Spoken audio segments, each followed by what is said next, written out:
Have you noticed something? Every time an NFL player gets hurt, social media explodes. They say, it's the turf. Artificial grass is dangerous. The NFL needs to ban turf. But is that actually true? Or are we blaming the wrong thing? Today, I wanted to do something that very few people actually do.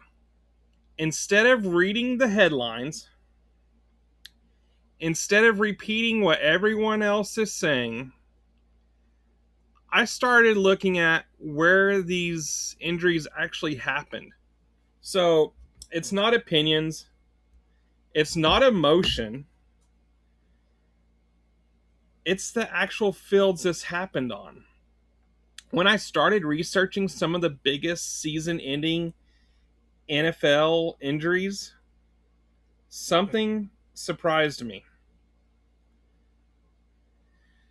Patrick Mahomes, natural grass.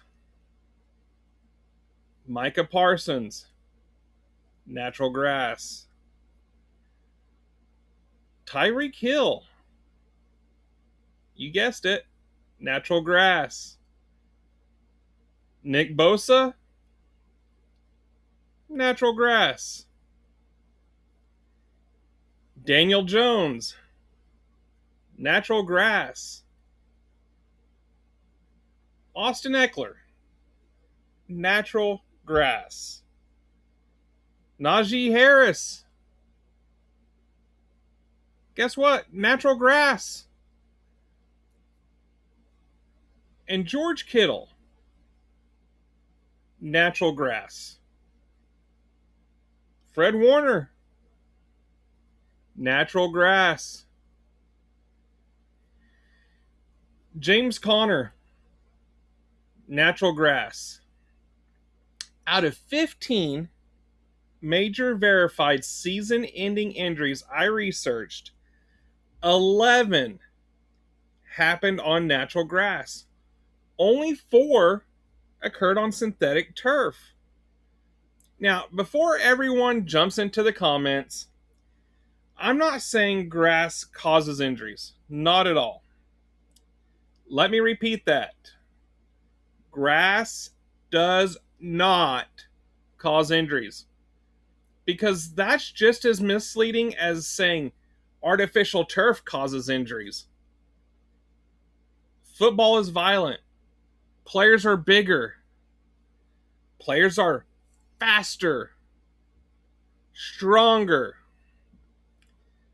more so than they've ever been.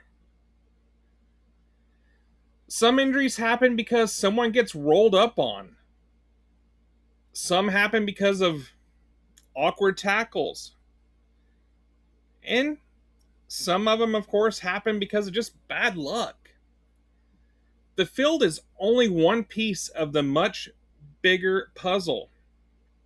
Here's what really bothers me. Artificial turf has become the easy scapegoat. But the NFL's own medical reports have found no statistically significant difference in overall non-contact time loss injuries between modern and synthetic turf and natural grass over the recent seasons. That's not an opinion. That's the NFL's published data. And here's something almost nobody talks about. People act like all turf is the same. It's not. The modern engineered synthetic turf is completely different from old AstroTurf everyone remembers from decades ago.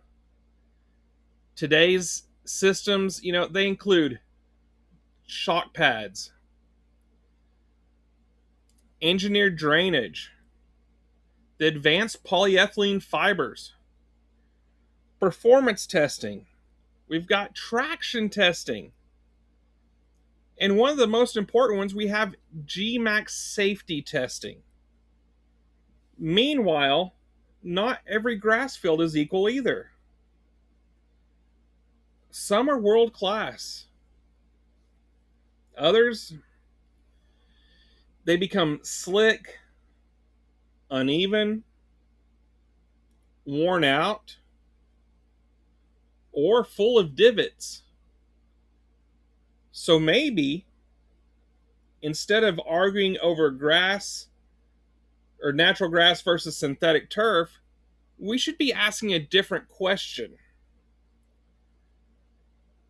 Is the field, regardless of whatever it's made of, right, made from,